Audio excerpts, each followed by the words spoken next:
So, after I was forced to leave my family's property at the end of 2018, I found myself with nothing and no one. I was reduced to only the few things I could carry and two of my four beloved dogs. I wasn't able to get my last load out of my property on time, and that was because I was doing this move all at the last minute, in the dark, in the rain, without any power. I had moved my brother's and my dad's stuff first to be sure it didn't get left behind, but it was all heavy machines and tools, and it took a lot of space in my storage. So when I arrived with my load of stuff, I had to move all of their stuff first to be able to fit mine in. It took too long, and I couldn't get back to get my other load of important belongings. I spent the month of January begging for help and hotel hopping. My daughter found temporary shelter with her boyfriend at the time, and they were able to rent a room from one of the guys that he was working for. I was glad when I could save her from having to see me suffer. It was pretty rough carrying all my stuff, plus wrestling the dogs who'd never been on leashes before in their life. The people at the hotels were usually pretty rude, and they tended to treat the homeless as if you wanted to be that way. I'm sure if anybody's ever been in this situation, you know exactly what I'm talking about. So after a month of being a beggar, I found myself being in a shelter, or building a small shelter, out of old fence boards that I could scavenge up around the area. It started to rain pretty heavy, and I had exhausted all of my avenues of support at this point. God bless the people that did help me. You were definitely appreciated. I was now sitting on a curb behind a Red Lion hotel, and my dogs and I were getting wet and cold, so I proceeded to find loose boards, and I made somewhat of a shelter in a bush at the back of the parking lot. There we hunched under the shelter on a small bed I made out of a black Glad trash bag full of clothing and the two blankets I had brought for the dogs so they could smell some comfort of home. Dog food was an item that I had added to the weight of things I had to carry, and of course water as well. We snuggled as close as we could, and I desperately tried to reassure them through my relentless sobbing. Of course, I didn't let on to my daughter my dire circumstances until later. It would have broke her heart. She always worried so much about me. And just in that moment when I thought to myself, I've hit rock bottom and I never want to be there again, I was hungry and cold and hopeless, and I felt so damn helpless. And I lost my family in 3 deaths, my childhood home, my family property. I had lost my dignity and my ability to provide for my daughter, and I couldn't even feed myself. I lost 2 dogs I loved dearly, and I never got back one. She was the mama of the 2 that I kept. I just kept thinking she was too old to drag through this. It would have taken its toll on her, and she needed to rest and retire. She couldn't do that with me. It broke my heart when I had to drop her off at the SPCA that last day when I had the U-Haul. I had to tell them she was a stray that I had found because I didn't have any money to pay for the fees to have them take her as a surrender. I said I didn't know her name, and she just turned back and looked at me as they led her away. I felt so bad, but I knew it was best, and I had to do it. I wish I could have just told them her name.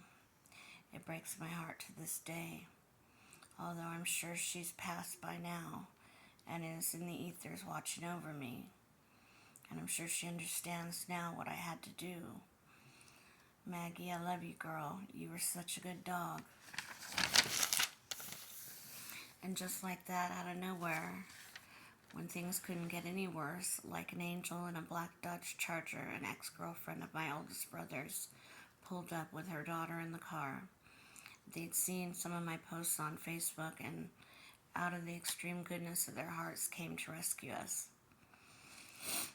She just said, "Get in the car, you're coming with us." Didn't ask any questions, and just like that, she put me up in her garage with a bed. She made me feel just like family until I could get on my feet. It took about a month to get my SSI disability, and I was able to buy a car, and with some help from the county, I was able to rent a place for my daughter and I.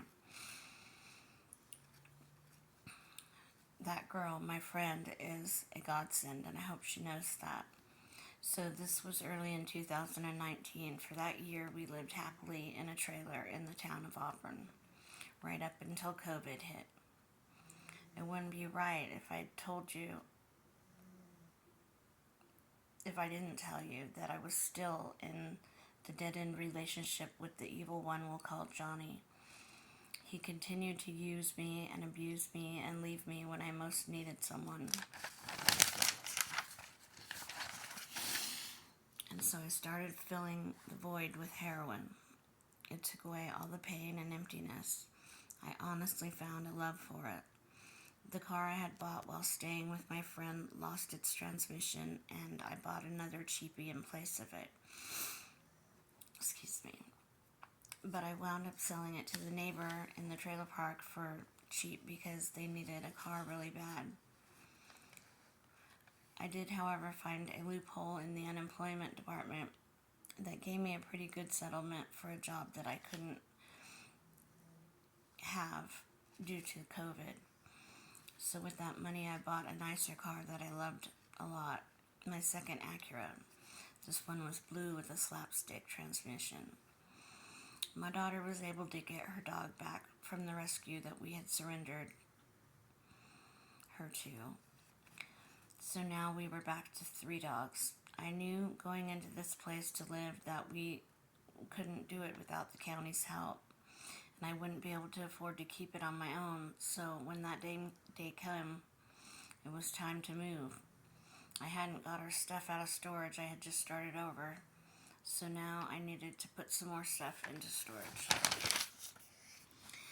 And during our time at that trailer in Auburn, I had briefly started talking to my brother Tim again, but not for long. Just long enough for him to rat himself out about the property deal and for him to tell me if I signed something giving part of it away that we could get 12 acres back.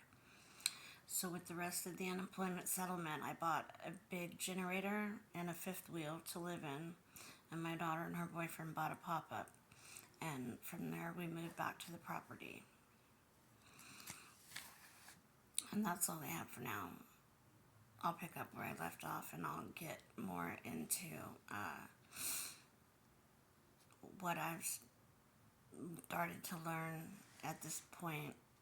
When we moved back to the property, that's when a lot of things started coming back to me about my childhood and my family and my upbringing and the property and all the weird shit. And I started becoming more in touch with my spirit and in touch with God, and I started seeing things a lot clearer. And so I'll get much more into that, which leads up to present time, and there's a lot happened in the last 2-3 years. The last year has been the most enlightening, though, of course, when it comes to me finding out that my parents aren't my real parents, and that they're just very evil people. They've done a lot of evil things. I know, I really worry because we poured a lot of concrete around that property. It makes me wonder how many children were buried. I don't know why. I know least one had to be.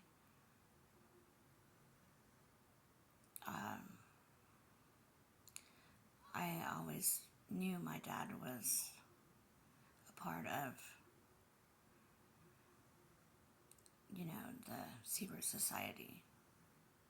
And, but I never knew really how deep. It's so deep, and there's so much more to it than I could have ever imagined. And they've done so many wicked things, and they're not the people that I thought they were at all. At all. They were evil, and they spent my whole life planning to kill me and living off my inheritance for the rest of their lives, and that's what they've tried to do. But with the grace of God, they've been taken down recently, and hopefully all this ugly war between the good and evil will come to at least a lull. Maybe not a standstill, but at least a lull. Hopefully this irritating and obnoxious spiritual warfare will cut back to a minimum here real soon when they get locked up or when they die. It couldn't be soon enough. I'm sorry, but that's my feelings on it. I love you all. God bless you all, and stay blessed. I will pick up here real soon. I promise. All right, bye.